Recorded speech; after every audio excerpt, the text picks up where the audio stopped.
देश में लॉकडाउन का 1 महीना पूरा होने के बाद गृह मंत्रालय ने नॉन कंटेनमेंट इलाकों और नॉन हॉटस्पॉट इलाकों के लिए बड़ी छूट का ऐलान किया। गर्मी के मौसम को देखते हुए इलेक्ट्रिक पंखों की दुकानें खोलने की अनुमति दी गई है। आटा, दाल और मिल्क प्रोसेसिंग यूनिट को खोलने की इजाजत दी गई है। प्रीपेड मोबाइल की रिचार्ज सेवा और छात्रों के लिए किताबों की दुकानों को भी खोलने की छूट मिली है। गृह मंत्रालय ने अपने पत्र द्वारा सभी राज्य सरकारों को स्पष्ट किया है कि सीनियर सिटीजन्स की बेड साइड अटेंडेंट और केयर गिवर सेवाएं एग्जेम्प्ट सर्विसेज हैं। देश में आज कोरोना वायरस से संक्रमित लोगों का आंकड़ा 22,000 के करीब पहुंच गया है। कोरोना संक्रमण के अब तक 21,700 मामले सामने आए हैं। अब तक 4,325 कोरोना मरीज इलाज से ठीक हो चुके हैं। कोरोना संक्रमण से देश में कुल 686 मौत हुई हैं।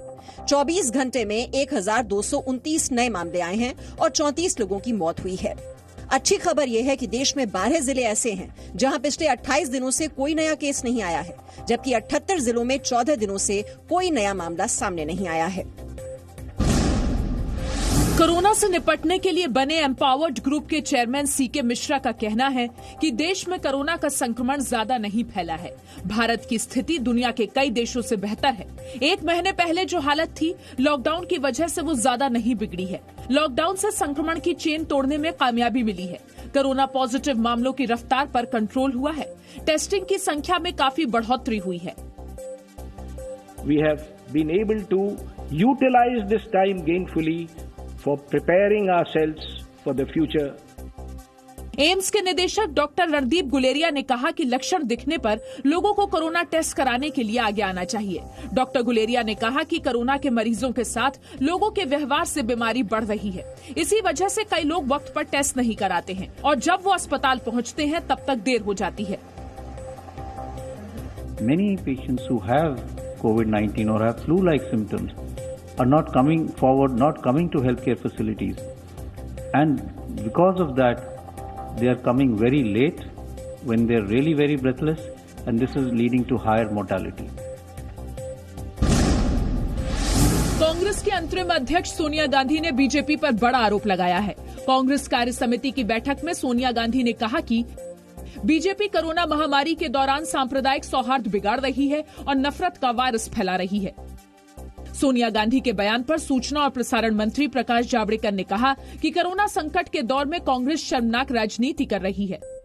कांग्रेस समाज में जानबूझकर भेद तैयार कर रही है और ये भेद समाज को तकलीफ देता है। इसलिए हम इनके ऐसे वक्तव्यों की भर्त्सना करते हैं।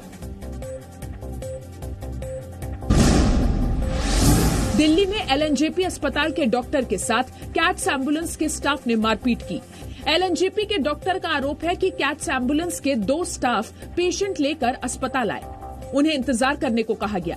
इस पर एम्बुलेंस स्टाफ ने अपने मास्क हटा दिए। इन लोगों ने डॉक्टर को धमकी दी और मारपीट की। जब डॉक्टर ने उनसे कहा कि सोशल डिस्टेंसिंग मेंटेन कीजिए, तो वो लोग आर्ग्यू करने लगे और उन्होंने कहा कि अगर हमें कोरोना होगा तो हम आपको भी करेंगे। इस बात पे जब उन्हें दूर किया गया, अपने से दूर करने की कोशिश की गई, तो वो एग्रेसिव हो गए और डॉक्टर के ऊपर हाथ उठा दिया। कैट्स एम्बुलेंस के स्टाफ का कहना है कि डॉक्टरों ने एम्बुलेंस की महिला स्टाफ के साथ बदसलूकी की।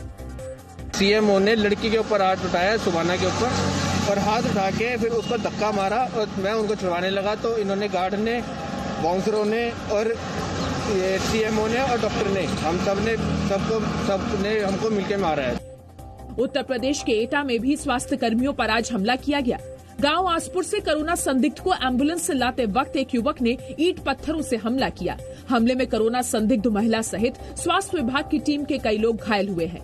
हमलावर युवक को पकड़कर क्वारंटीन में भेज दिया गया है। इसने चलती हुई गाड़ी में पत्थर मारा है। जो पत्थर हमारे गाड़ी के अंदर बैठे मरीज को भी लगा है, उसको भी थोड़ी दिक्कत आई है।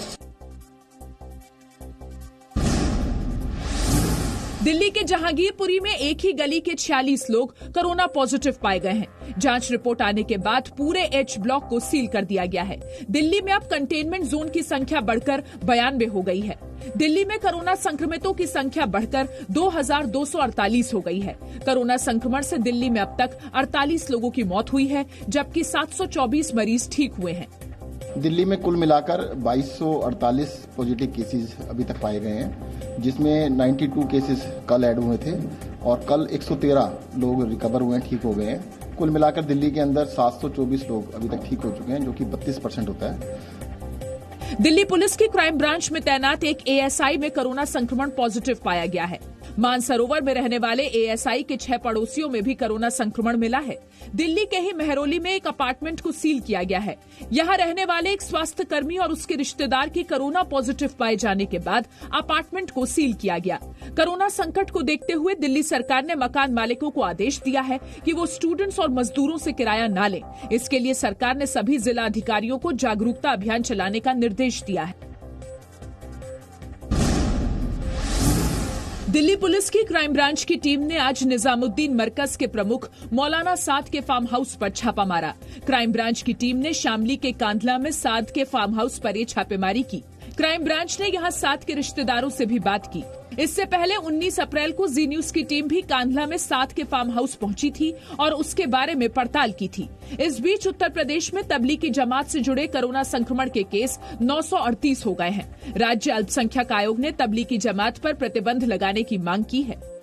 तबलीगी जमात के सदस्य मुस्लिम बस्तियों में जाकर छिप रहे हैं, मस्जिदों में छिप रहे हैं। हम लोग इस कंक्लूजन पे, इस निष्कर्ष पे पहुंचे कि तत्काल उत्तर प्रदेश में राज्य सरकार को हम लोग अपनी संस्तुति जारी करें कि वो तबलीगी जमात पर प्रतिबंध लगाएं।